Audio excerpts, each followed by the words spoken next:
Welcome, everybody, and thank you for joining us here this morning for a discussion about the role of transformative partnerships in higher education. My name is Bryant, and I'm a partner with Tyton Partners. We're going to do a quick round of introductions here in a moment, but wanted to get the conversation started this morning very quickly with my background and how I come into this conversation. Tyton is an investment banking and strategy consulting firm focused exclusively on the education market.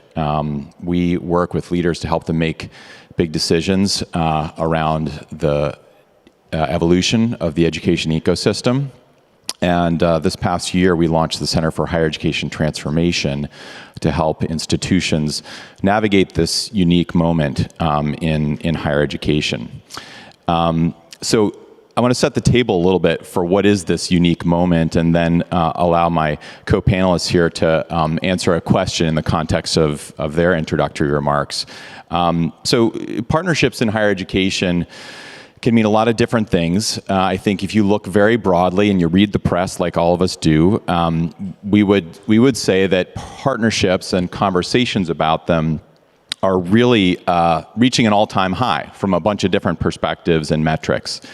At the same time, the challenges facing the field of higher education that were accelerated during the pandemic is leading to what I would say is a lot of punditry about the concept of transformation.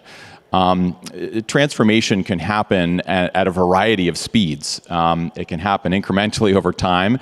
It can happen slowly and then suddenly, and then it can happen in whole cloth dynamics. I think in our field of higher education today, we're at a moment of determining how quickly transformation can happen, and how that can happen at the point of the institution itself. And so today's conversation is really about looking past all the fervor, all the conversations about the volume of activity that we're in right now in the field, and to hear from some institutional leaders directly on the experience they have had navigating these dynamics, getting some alignment with their boards and key stakeholders, and executing against partnerships in ways that further institutional missions and serve students. So we're going to try to unpack all of that fervor and have a very pragmatic conversation about the role that partnerships can play in achieving transformation. So with that, I want to ground our conversation today very briefly to say we are focused in this conversation about institution-to-institution partnerships.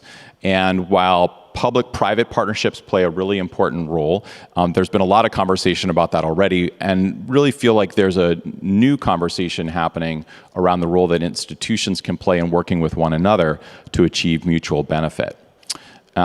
So with that as a starting point, what I thought I would do is ask my panelists to respond with a question as a form of introduction.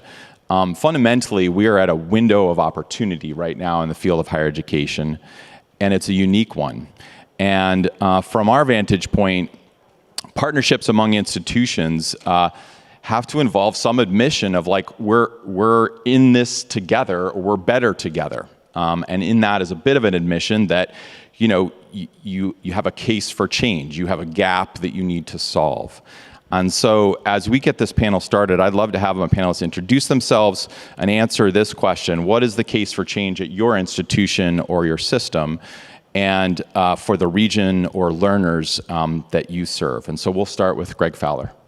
Hello, I'm Greg Fowler. I'm the president of University of Maryland Global Campus, which is one of the schools within the university system of Maryland. So there are 11 schools that are working with us to try to figure out how to evolve for the next generation of learners and what the next institutional organizations need to look like. And those institutions include everything from a flagship institution in College Park to 3 HBCUs that are operating within the system, to a number of other types of schools that are working there. So within that, we're all having this conversation of how do we help each other. And this is one of the things that I talk a lot about when it comes to the nature of partnerships, as Gates was just saying, has to be a win-win situation, as opposed to a situation where it feels more like a merger or an acquisition or a dependent person working on an independent. So I'm trying to figure out how we learn from each other. And one of the examples I'd use for that is our work right now with our HBCUs and in the system. One of the places we're working with them, of course, is coming out of the pandemic. They want to do more things in the digital virtual space, which is a strength of ours. And we want to do much more work with DEI. And so how do we think about, for example, learning what's being successful at the institutions that we can actually use in the work that we are trying to do virtually? And I use that sort of as an example of a place where we say we want to come to the table understanding what each other wants to get out of it. And as we do that type of work, I think we can have a big impact moving forward. Paul. Thank you, Gates. And thanks, everyone, for having me here. I'm the president of the University of Arizona Global Campus, of a similar ilk, perhaps, as Greg. We are a product of a strategic plan that was built by the University of Arizona in 2018. Back then, the University of Arizona made a decision that it wanted to expand its land grant mission. It wanted to enhance that mission. It also had, as part of that strategic plan, a desire to expand its international footprint. And for those of you who may not know, they began an international expansion about 5 to 6 years ago. And they looked at the opportunity of acquiring via merger the Ashford University, which was operated by Bridgepoint or Zovio. It's a for-profit institution, and Bridgepoint and Zovio spun off Ashford into an independent entity called the University of Arizona Global Campus. And the Ashford University, in effect, converted into that namesake. We have our legacy with Ashford.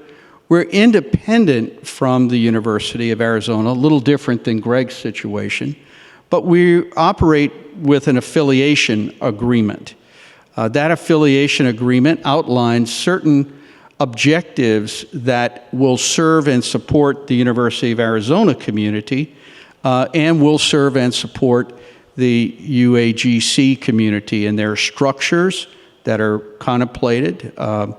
And I think the real objective here was, in this particular merger, was to buy rather than make a transformational jump of the university, a traditional R1 university, into a more diverse university, into addressing working adults more than what it does right now. But I think there was a challenge with the university making this decision, and so the structure was set up to allow for a gradual relationship building between Ashford, a very different university, into a for-profit frame, and then with the possibility of bringing the two together in a full merger in the next few years. So it's a very different structure, yet independent, but trying to meet this need, and I'll just say this as a hint of what's to come, working through the cultural vision and other differences between the two institutions, which is a very important, delicate, and challenging piece. Great. Thanks, Paul. Melody. Thank you, Gates. It's a real privilege to be with these gentlemen today, and thank you all for attending this morning.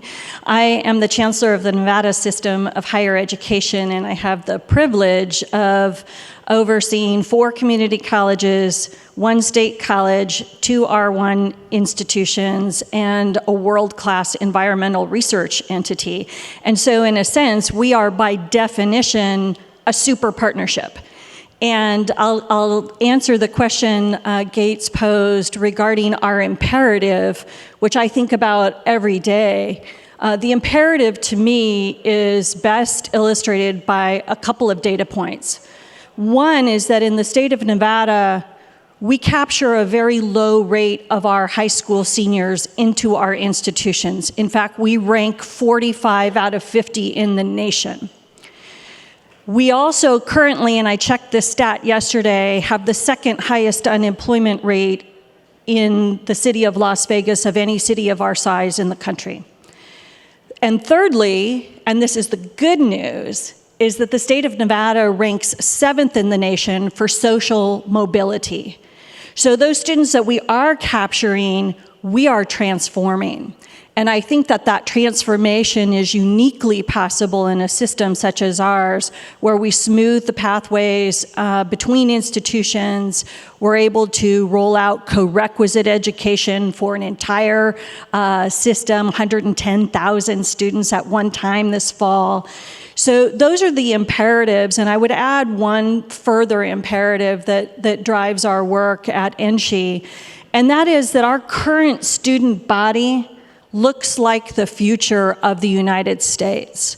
And so as we think about driving improvement through added partnerships internally and externally, not only can we improve those unemployment rates, not only can we improve those capture rates, but fundamentally we will be doing so through an equity lens. And I think that's a pretty rare and special opportunity, and it's my privilege to be in the middle of that conversation. Thank you all for those intros. And so just to make a couple of observations, clearly case for change is a requirement for, I think, getting on the same page as it relates to partnership conversations.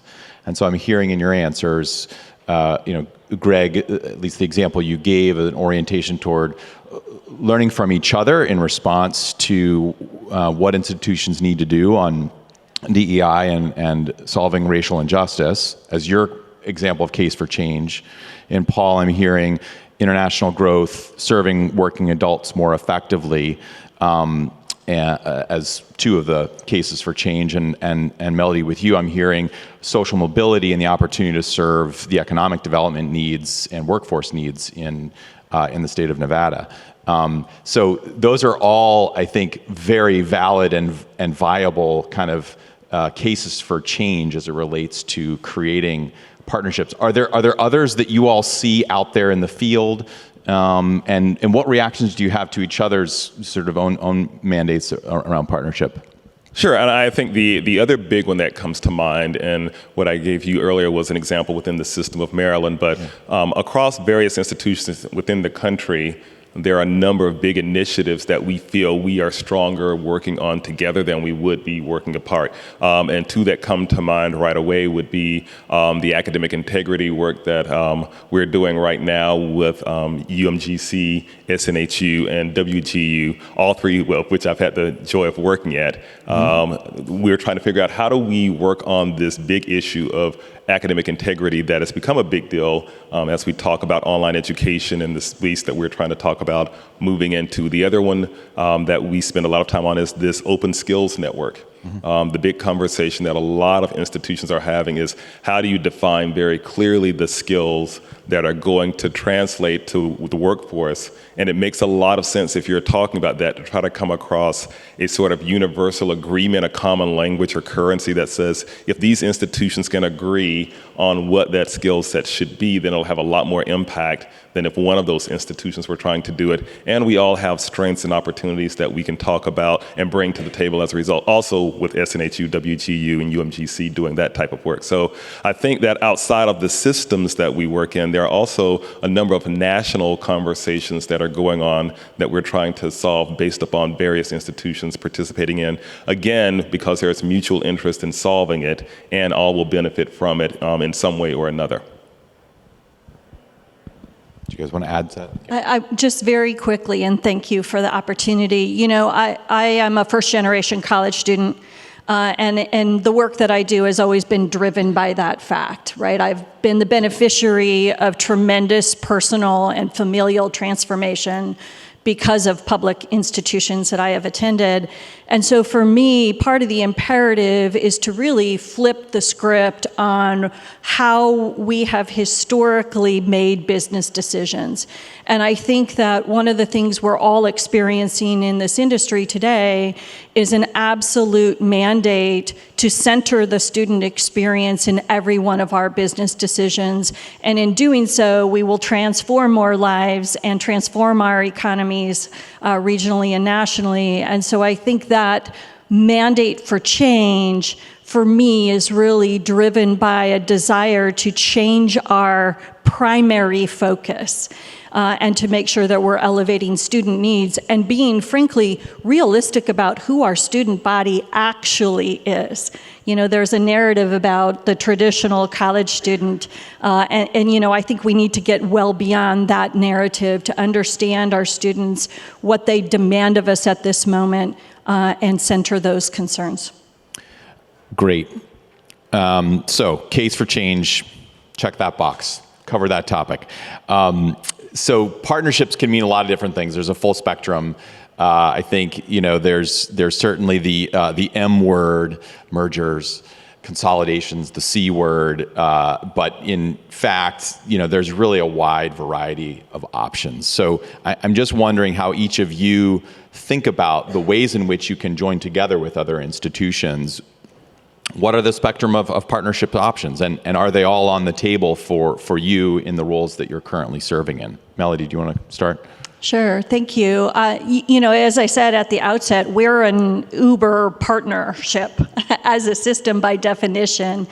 And we're always looking for opportunities around efficiencies. You know, rather than have 8 police departments, we have 2, shared services, et cetera. Those things that I think by now we sort of review as table stakes.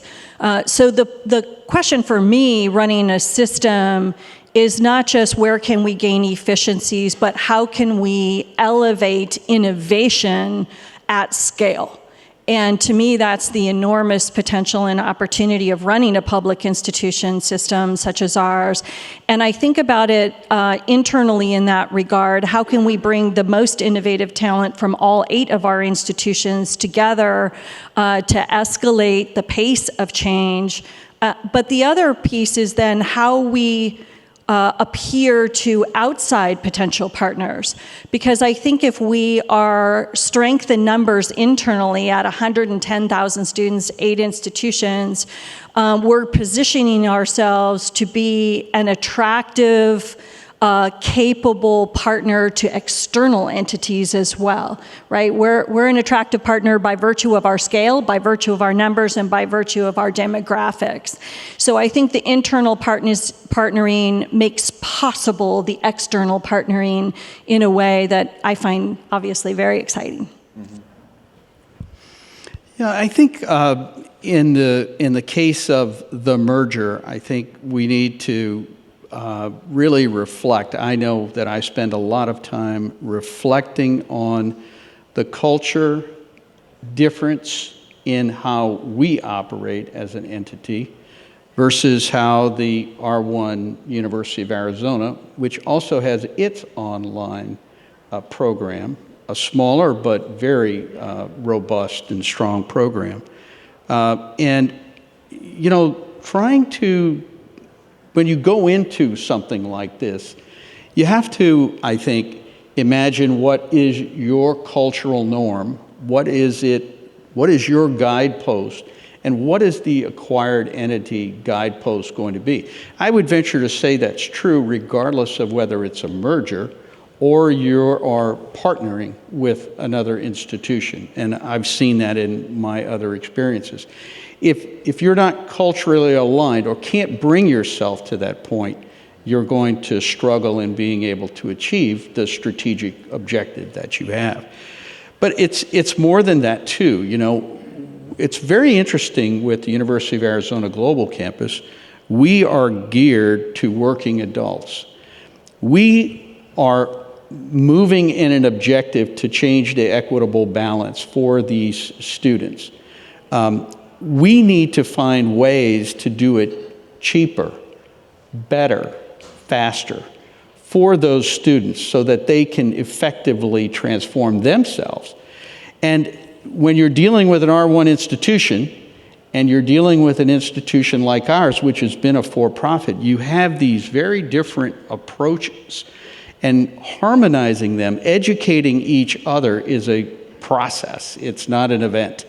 And so it's been very interesting, you know, how we've gone about doing that in reaching out to our colleagues at the University of Arizona and they to us.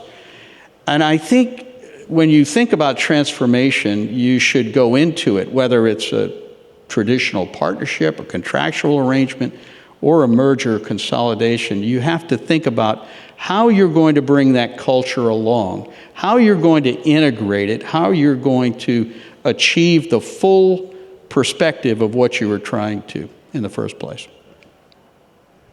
One of the things I'm hearing from both of you is that you've got to find confidence building measures, essentially, as you work your way through either on the front end of a partnership or on the back end of having consummated one. What examples have you seen of sort of either lighter weight, partnership efforts that can help build confidence between the two parties that there's mutual benefit to be gained? Well, I certainly think that the first step is I go back to my initial statement of what is the win-win, and clearly going into these types of circumstances with an understanding of what the outcome is expected to be. I think the places where things tend to fall apart is where there's not a clear sense of where 5 years from now, what does this look like? What does the success of this mean to both parties involved? Most of the time when I do see conflict arise within a conversation, it's because that was not clearly thought out at first. So having a clear sense of this is what I want, this is what you want, here are the non-negotiables, and how do we set the milestones along the way? And do we have a clear sense of the possibilities of what we really are trying to accomplish here? The other place is exactly that, going into it with unrealistic expectations as to what will actually happen, whether it is government regulation or other standards or other competition or other things that will get in the way. Being very clear about those types of things and developing that sort of transparency seems absolutely critical to any of these partnerships that you're trying to set up. I think again, in a lot of these we say partnership, and we think partnership is 50-50. Is that really true? Is there really one party driving the situation as opposed to the other who really has control? Do we count that as a partnership? Do we count that as something else? It's going to be one of the big things that I think sometimes people go into. One of the big ones I've seen recently was one partner went into it thinking they were going to be able to expand their capacity and capabilities. The other partner was far bigger and absorbed them, and in the process pretty much stopped all of the things they were trying to do. So how do you make sure you know what you're getting yourself into is a very big part of that. Yeah, when I said confidence building measures, I didn't mean a Trojan horse approach to partnership, right? Right, that's right. And I would take it a step further, having done mergers and acquisitions and in fact a university closure. I would say that this moment requires something of a radical honesty. And those conversations early on about intention, about what is possible, about what your strengths and weaknesses are with respect to your operating budget and other resources is, I think, absolutely imperative to the integrity of any outcome, whatever that outcome might be. And that leads to a final point on this question, which is that I've often seen very, very frequently that the original intention is not eventually the outcome. Right, that through that period of radical honesty, if you will, and discovery if there is a truly honest dialogue, you can end up getting yourself to a place that you hadn't imagined. And that isn't necessarily a bad thing, but there's a bit of humility that goes into allowing for that possibility. So there's a huge stigma associated with mergers in higher education. I mean, we could have a discussion because I think, there's a stigma associated with mergers in the corporate world too. I just think it's perhaps maybe exacerbated, and there are certainly other and unique dynamics associated with the stigma that's associated with it in higher education. What's the deal with it? And can it be overcome? It's very interesting. When you hear about a business merger, I've been involved in a number of them. When you hear about them, the first statement made by the chief executive officer is the savings we will achieve, which means the people who will be let go and the displacement that will occur. And I think that when you're engaged in something like this, you have to recognize there are real people out there who believe that they will be displaced. There are parts of the other institution that believe they will be displaced. And then there's people in the institution writ large. And in the situation that we're dealing with at the University of Arizona, we've had faculty who believe that our programs, which appear to compete with their programs, will replace their programs. Or our objective ultimately is to change the way that faculty are rewarded and engaged, because our faculty in our organization are employed in a different manner. So these are scary things to people. They're real. They're very real. And I think, you have to, as you said, Greg, you have to be transparent. What is the outcome we're trying to achieve? And let's keep everybody focused on that. And then let's talk very seriously about, okay, will there be displacement? Is that what we're intending to do? In the case of our situation in particular, it is not the classic business merger where we're looking for cost savings. It is really the knowledge exchange and the augmentation. Now, it's hard, very frankly, to get people to buy into that because their instinct is otherwise. But I think that's my job every day, is to inspire our own people to know that they will be focused on their mission and augmenting the University of Arizona and vice versa. So I certainly think when you're talking higher education, one of my jobs in the past, as I mentioned earlier, was as a commissioner for New England. And everything for most of these institutions starts with mission. And when you begin to talk about particular mergers and acquisitions, even more so than partnerships, you are, for many of them, messing with their mission, which is for them their reason for being. So when you think about why, and if you remember Clayton Christensen's conversation about jobs to be done, different institutions, while they're all interested in higher education, have other mission pieces that are tied to that. So I think you see some of that resistance in part because you're trying to say, we're going to take these two things, and in the process of making one, something may be compromised, lost, or something else. And you see this a lot with particularly larger system conversations like this, whether it's Connecticut or Georgia, or other Maine is another one that I can think of recently. You see the various parties trying to figure out, what does this mean for me? And just as we would have serious problems with that if we were talking about our own personal identities, I think for a lot of these institutions, particularly ones that have been around and been successful for very long periods of time, you're asking them to give up something that is at their very core so critical to them. So in that way, it becomes far more about the finances. When you're talking about mergers and acquisitions, you hear a lot of people talking, we're going to save money here or save money there. And I don't know that I've seen a whole lot of demonstrable savings when it comes to financial pieces of this, but I have seen a lot of chaos and carnage to the people and institutions if it isn't handled well, which is once again why it's so important up front to be transparent about what does a win look like for the various parties involved. I think one of the things that is particularly challenging about the dynamics you're referencing here is that you've got powerful and influential stakeholder groups in the context of these conversations in higher education around mergers. Importantly, faculty, students, and recently with some of these situations, closures and mergers, I think of the Northeastern and Mills situation right now, alumni who are agitating and advocating for their institutions. How do you think about sort of navigating the tensions that are going to exist with those stakeholders? I mean, sometimes people are going to lose through these situations, and how do you strike the balance, I guess, between the different stakeholders involved?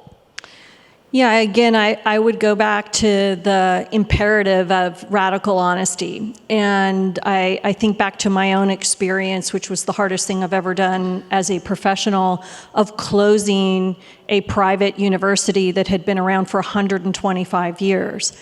And what made that possible with care and integrity is that, first of all, we started with the argument that we were no longer capable of fulfilling our mission.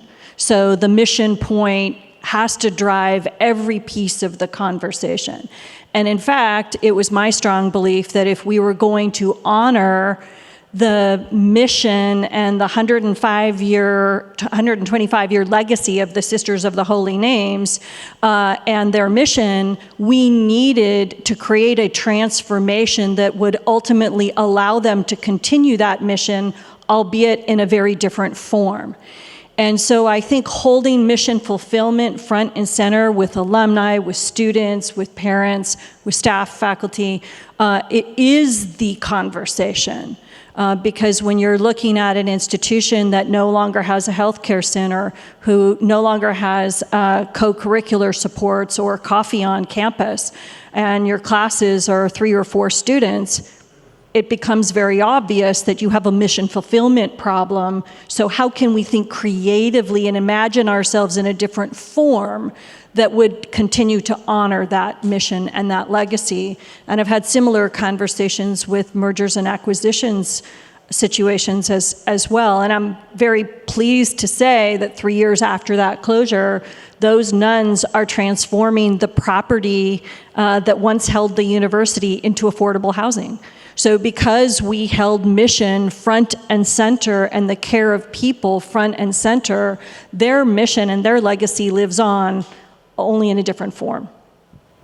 It places a huge priority on the specificity and authenticity of the mission itself, right? If you're going to have to use that as the sort of the wedge or the yardstick by which you serve the stakeholders in navigating the merger or whatever the partnership might be. Paul, were you going to go ahead? Yeah, I think that's right. You have to be very clear, and sometimes we forget. Sometimes the institution becomes bigger than the mission. Sometimes the people who run the institution become bigger than the mission. Mm-hmm. And I think we've got to stay focused on the students. This is our reason for being. This is our raison d'etre. So what is our objective? And we see this now all over. We see this in public policy discussions. Are we delivering an affordable education to students? This is a tremendous issue now that we have to come to grips with. And as a higher education establishment, we have to say, we're really going to put our arms around this. Does that mean then that we can hold the institution in the same way that we hold it presently? And it doesn't mean necessarily we must change it, but it means we need to focus on the student and that particular challenge. And there are other challenges. There's the diversification of higher education writ large.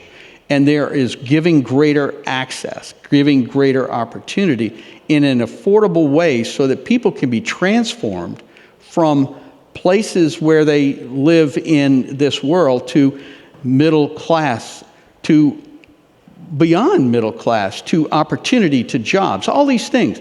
That's our reason for being. And I think it's a hard conversation, but if we stay focused on that, you can have the conversation successfully. That's great. I appreciate that. We covered our second topic well, which was lessons learned in seeking to achieve transformation through these partnerships. So I didn't call it out specifically, but I think there's a lot in that exchange right now about the importance of mission and applying that in these contexts. So slight curveball for our speed round final question. We've got about 5 minutes or so left. I'd love to have you guys answer 2 questions. And we'll just we'll try to go down the line. Maybe there'll be an opportunity for a brief exchange on it. But so the 2 questions are, 1, if the higher education field as a field was in a baseball game, and in this baseball game, we were working to accomplish a whole series of objectives around transformation through partnerships. What inning are we in? Are we out of the first inning? Are we in the 7th inning stretch? Where are we in terms of a field as it relates to our aptitude in this arena? That's the first question. And it can be, short answer. Second question is, this conference is a lot about the business of education, and there's, investors here, there are entrepreneurs, people thinking about education from a market perspective. What advice would you give to folks from that perspective in supporting institutions in this baseball game that we're playing? Wow. Well, I will say, for the first part of that question, I don't even think we certainly aren't out of the second inning. We may not be out of the first. And what I mean by that is, I want to make sure I leave you with, I believe partnerships are going to be extremely beneficial to a lot of institutions who in working with other people will find opportunities that they couldn't achieve things by themselves. My mother always used to say, none of us is smarter than all of us. And through consortia and through other things, a lot of institutions are trying to figure out, coming out of the pandemic, how are they going to learn these things about analytics? How are they going to learn these things about infrastructure and support systems? And there are people out there, the joy of education is that a lot of collaboration can happen through these types of things. So I think that we are only beginning to understand how we can do that as entities that are bigger than ourselves. And I think we need to, make sure we do those types of partnerships across some of the things I mentioned earlier. To the businesses that are involved, I think being able to see and understand and leverage the strength of the various entities that are coming to the table and helping them to pair up in ways that they may not necessarily see. So a lot of the consulting and business operations spend time working with organizations that do those types of things. And it's nice to be able to say, this organization or this institution can do this, and they may be good to partner with for you. So I think those are the 2 things I'd say, but definitely want to leave this with a sense of optimism about partnerships and that we're only just beginning to see them. Well, I would say we're in the bottom of the first. I agree with you, Greg. It's early on, and I think we're studying, learning, trying to learn from other people, but we're a little risk averse. We're a little anxious about this. And I say the bottom of the first. Organizations, institutions like yours are well ahead of the ball game, but there are so many institutions out there. And I think, I think it's going to be a great game. And I think it's going to be worth the while to participate in it. I don't recommend mergers for everyone, but there are many partnerships that can be formed. And then to the people out there who are working on new ideas, look, I think if you can stay focused on what is the objective, mission, vision, what is the objective of the institution out there that you're looking at, or the institutions writ large, and you can serve that objective, I can think of a dozen things that we need help on, and we have, great partnership already. Well, I'm glad you chose baseball, Gates. It's my favorite sport, and I would tell you, I think we have a rain delay. And there is no better moment than right now to invest in higher education. I think for the funders in the room and beyond, I would offer that there has never in my career been more receptivity to true partnership outside of higher education, true willingness to look at new models and innovation. And so if we can get past the storm, I think that the upside potential for partnership and for the ROI of these individual companies and organizations investing in our mission has never been higher. Thank you, Melody. Paul, Greg, thank you. And on that note, please join me in thanking our panelists for this conversation today.